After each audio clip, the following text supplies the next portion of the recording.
There we go. Sometimes I forget to do that. Anyways, welcome back to another episode of Good Neighbors Sports. I am your host, Austin Hinton. Today, it is Sunday, May 23rd.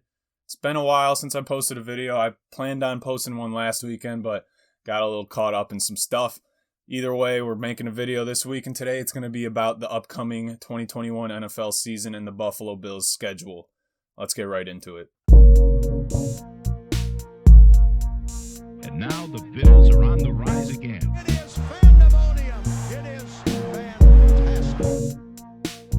And while you're here, why don't you like the video and subscribe to the channel? You know, it's free. It's fun to do. You should try it. It makes a little sound, I think. I don't know. Figure it out. All right, before we take a look at the 2021 Buffalo Bills schedule, I want to take a look at last year's schedule. We were given a tough schedule. We had the fifth hardest schedule in the league. A lot of our opponents from the previous season were winning opponents. We had the cards stacked against us, and we still went 13-3. And now, interestingly enough, I got right here all the strength of schedule statistics for all the teams that made the playoffs last season. And well, long story short, they kind of had an easy way into the playoffs. Let's take a look. Pittsburgh, Baltimore, they had the easiest schedules in the entire league. Cleveland had the 29th hardest, so the third easiest schedule. Kansas City was there at 18, so kind of middle of the road. Not too easy of a schedule, not too hard. They had us that really made it a lot tougher, that's for sure. But really, the only contender with a tough schedule was the LA Rams, and they had the 10th hardest schedule. So Buffalo was, an outlier in the statistic, and actually with that, the entire playoff pool average was at 19.3. So 16 would be middle of the road, right, with 32 teams. 19 just means that all these teams had a generally easy schedule. This season, Buffalo has the 10th easiest schedule. And, last season we went 13-3. This season we have an extra game. Maybe call it 14-3. Maybe call it 15-2. 16-1. 17-0. I know Tom Brady's been talking all this smack about having a perfect season, and maybe he will, because they have the damn easiest schedule in the entire league next season. So he keeps getting gift wrapped stuff. So Tom Brady, the luckiest NFL player in the history of the sport. Anyways, I won't get into that. The moral of the story here is we have another probably easy road into the playoffs next season. It's so weird to think about that way now, when just a few years ago we were jumping through. I mean, we're still doing it today, jumping through tables, setting stuff on fire just because we make the playoffs. We're kind of past that now. Our expectations are at the Super Bowl level, baby. But before we get ahead of ourselves, I'm going to go through each week and take a look at all of our opponents and just make a prediction at our record. It'll be fun to look back at this video and see at the end of the season how right I was, how wrong I was. We'll see. All right, first thing, we have a preseason again, which is going to be good. Our kicker's Tyler Bass. I love the guy. I got his jersey.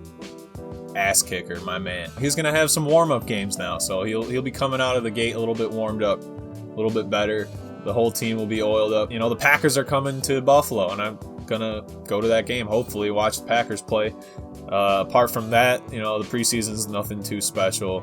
We're just gonna get a good look at maybe our new rookies and see what we can do, get a glimpse at the upcoming season. All right, starting week 1 off, we got the home opener against the Pittsburgh Squealers. We're gonna kick their butts just like we have every time we meet with them. They're on a downward spiral. The Steelers had a very impressive undefeated beginning of last season. They went 10-0, 11-0, not sure, but they really fell off the deep end towards the end there, and their true colors showed. They're not that great of a team, and I'm expecting this to be a good, tough introduction to the 2021 season. They'll give us a run for our money, but Buffalo's coming out on top. We're going 1-0. All right, week 2 is against the Dolphins. I think the Buffalo Bills have the Dolphins figured out at this point. The only guy that, was maybe our kryptonite was Ryan Fitzmagic, and he's out of there. Dolphins made a big mistake getting rid of him. Now they only have Tua Taekwondo and his new Waddle wide receiver. So we'll see what they can do, but I'm not too worried about it. 2-0. And week 3, this season we have a brand new 17th game, and we kind of got lucky and got a home game against the Washington football team. Hopefully by the time the season starts, I don't think they will, but maybe they'll have a new name. I kind of have grown to like the Washington football team. It's very weird and stupid, but it works.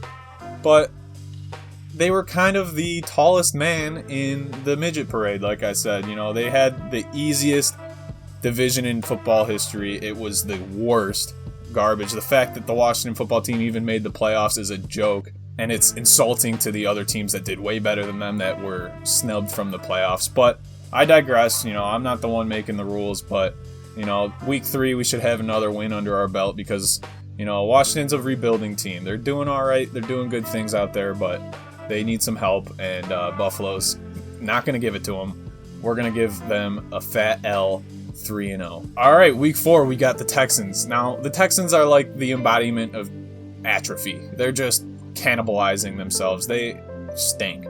They lost J.J. Watt.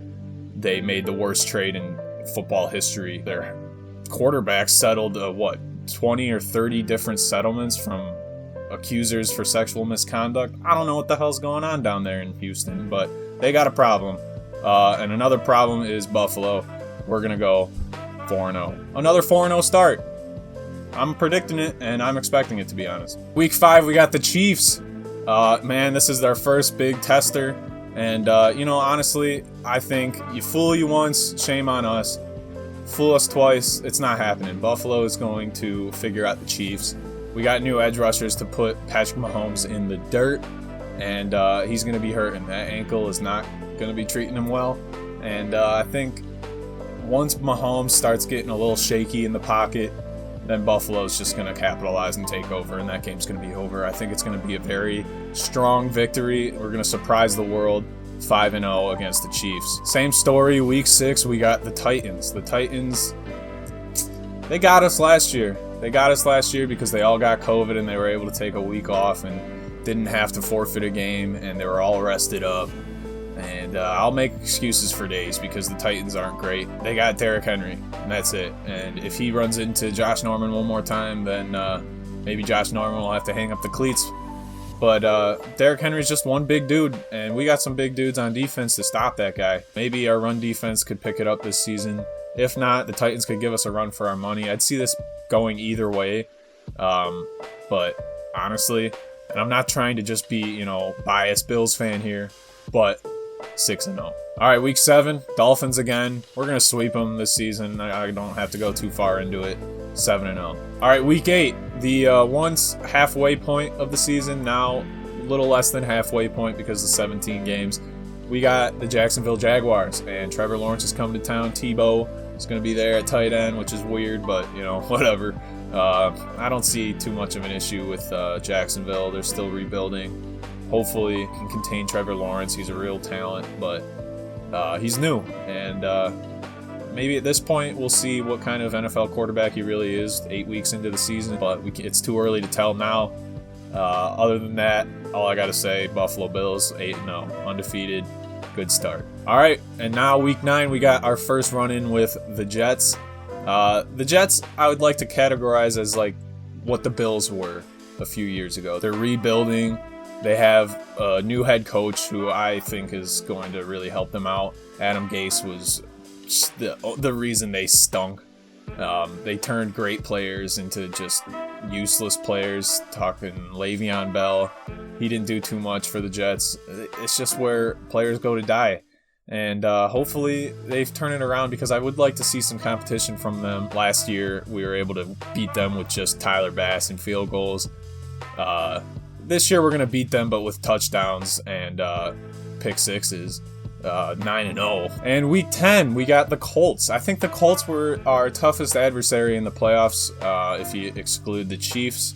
The Colts could have easily derailed our deep playoff run in the wild card round, but we came out ahead. The better team won. I actually believe that Buffalo was way better than the Colts. We just had some friction. Iron sharpens iron. And the Colts are a good team, and they're going to be a better team. And they might hand us our first loss here. In the sake of not being too crazy, being a little conservative, I'll say they do hand us our first loss. If not them, then maybe the Chiefs a few weeks back. But at this point, I'm going to say we're 9-1. And then Turkey Day, baby. We got another Thanksgiving Day game. Josh Allen, Trey White taking a bite of that turkey leg. I'm already getting visions of it again. And we're going to be playing that game against the Saints this year. And the Saints, they lost Drew Brees. I don't really know what direction they're headed.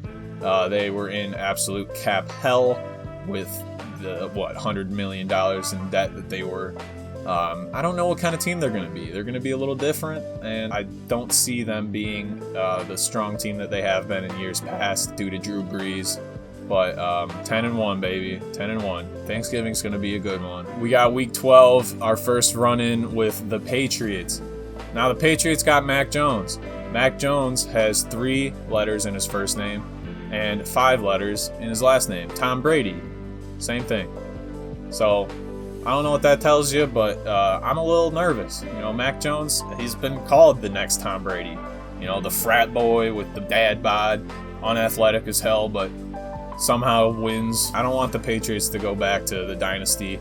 I don't want them being the evil empire that they've always been. I get shivers just thinking about it.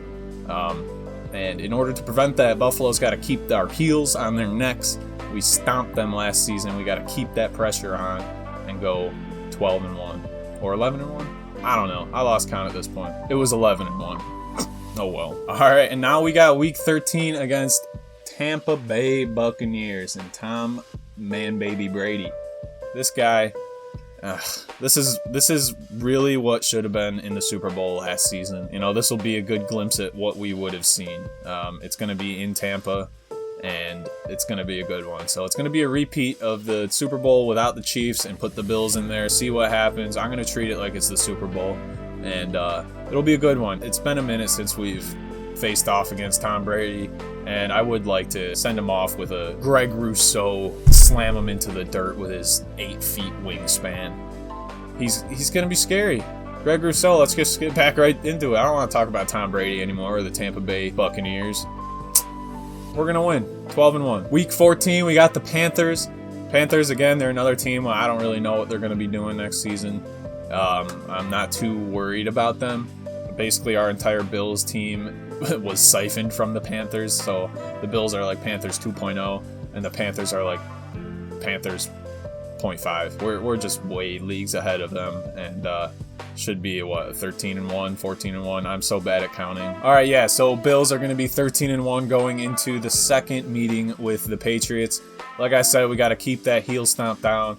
But let's just stick with that conservatism a little bit here and say we take a loss to the Patriots. Whatever.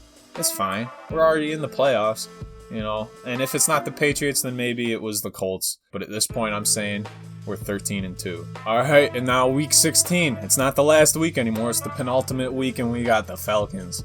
Another team that not too sure how great they're going to be. And that's that, really. We're going to be 14-3. Or no, 14-2. 14-2. Not 14-3. We ain't getting 3 losses this season. What am I talking about? But yeah, Week 16 not being the end of the year. We still got one left, and that is Week 17 against the Jets. And we're going to win that one. So, I mean, that's just basically like, you know, does the Pope shit in the woods? Do Bears wear funny hats? Do the Bills beat the Jets? You know, the answer is yes. It's going to be weird, but the Bills are going to be 15-2. Going into the playoffs. And honestly, I think Buffalo has a good chance at going 17-0, but that's not going to happen because Week 16, Week 17, we're going to be resting our starters for the playoffs. We're going to secure that 1 seed. We don't want our guys getting hurt. We had Cole Beasley playing with a broken leg, and we had Stephon Diggs playing with torn obliques. And we don't want that in the playoffs. We want our guys healthy and dangerous, and we're not going to be trying to win every single game. And I don't expect it. It would be stupid to go for that. Our goal this season is the 1st seed because the 2nd seed doesn't get a bye week. We want that bye week, baby. Week 17 against the Jets, it's just going to be a party. It's just going to be a party, and we're going to have a good time all season. This has been Good Neighbors Sports. That's the video. And as always, be good to your neighbors and go Bills.